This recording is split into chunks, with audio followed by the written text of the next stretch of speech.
সোনালী bank থেকে ১,১০০ কোটি টাকা ধার নিতে চায় ইসলামী ব্যাংক। এ বিষয়ে গত মঙ্গলবার বাংলাদেশ ব্যাংকে পাঠানো চিঠিতে বলা হয়, ইসলামী ব্যাংক বাংলাদেশ প্রথম প্রজন্মের শরিয়াভিত্তিক বেসরকারি বাণিজ্যিক ব্যাংক। সারা দেশে ব্যাংকটির বর্তমানে ৩৯৫ শাখা, ২৫২ উপশাখা এবং ২,৭৮৭টি এজেন্ট আউটলেট রয়েছে। সম্প্রতি উচ্চ মূল্যস্ফীতি, ক্রমবর্ধমান জীবনযাত্রার ব্যয় এবং দেশের সার্বিক অর্থনৈতিক পরিস্থিতির কারণে ব্যাংক খাত থেকে আমানত তোলার চাহিদা বেড়েছে। এমন পরিস্থিতিতে আমাদের ব্যাংকের ওপর তারল্য চাপ সৃষ্টি হয়েছে।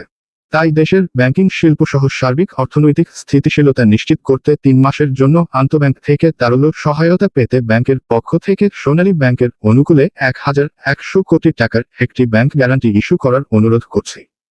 এ বিষয়ে বক্তব্যের জন্য ইসলামী ব্যাংক বাংলাদেশের ব্যবস্থাপনা পরিচালক মুহাম্মদ মুনিরুল মওলা ও নতুন পর্ষদের চেয়ারম্যান ওবায়দ উল্লাহ আল মাসুদের মোবাইল ফোন ও হোয়াটসঅ্যাপ নাম্বারে একাধিকবার কল করা হলেও তারা সাড়া দেননি। সোনালী ব্যাংকের ব্যবস্থাপনা পরিচালক মু. আফজাল করিমেরও কোনো বক্তব্য পাওয়া যায়নি। এ বিষয়ে বাংলাদেশ ব্যাংকের এক কর্মকর্তা আমাদের সঙ্গে বলেন, শুধু ইসলামী ব্যাংক বাংলাদেশ নয়, তারল্য সুবিধার জন্য গত কয়েক দিনে অনেক ব্যাংকে আবেদন করেছে। এ তালিকায় আরও আছে সোশ্যাল ইসলামী bank, national bank, union bank, global ইসলামী ব্যাংক ও আইসিবি ইসলামিক ব্যাংক। তবে আন্তঃব্যাংক পদ্ধতিতে গ্যারান্টি চেয়ে কেবল ইসলামী ব্যাংক বাংলাদেশি চিঠি দিয়েছে। তবে এ বিষয়ে এখনও কেন্দ্রীয় ব্যাংক থেকে কোনো সিদ্ধান্ত হয়নি। জানা যায়, সংকটে পড়া ব্যাংকগুলো কিভাবে কেন্দ্রীয় ব্যাংকের গ্যারান্টি নিয়ে আন্তঃব্যাংক মার্কেট থেকে ধার নেবে সে বিষয়ে একটি খসড়া তৈরি করেছে। এ বিষয়ে কেন্দ্রীয় ব্যাংকের আরেকজন কর্মকর্তা বলেন, যে ব্যাংক ধার নেবে তার কাউন্টার পার্টি ব্যাংক থেকে আগে মৌখিক সম্মতি নিতে হবে। এরপর ধার নেওয়া ব্যাংকের বোর্ডে বিষয়টি তুলে অনুমোদন করাতে হবে। এরপর বাংলাদেশ ব্যাংকে আবেদন করতে হবে।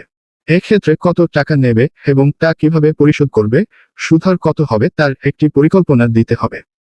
৩ মাসে ধার পরিশোধ করতে না পারলে ব্যাংকটি আরও ৯ মাস সময় পাবে।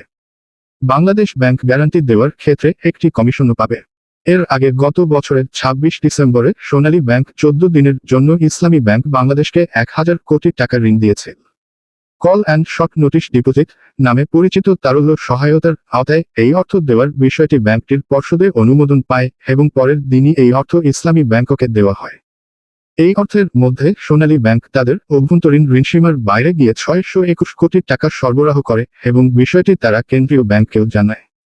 সোনালী ব্যাংকের এক দায়িত্বশীল কর্মকর্তা জানান, সেই সময় দেওয়া তারল্য সহায়তার মেয়াদ শেষ হলেও ইসলামী ব্যাংক এখনও পুরো টাকা পরিশোধ করতে পারেনি।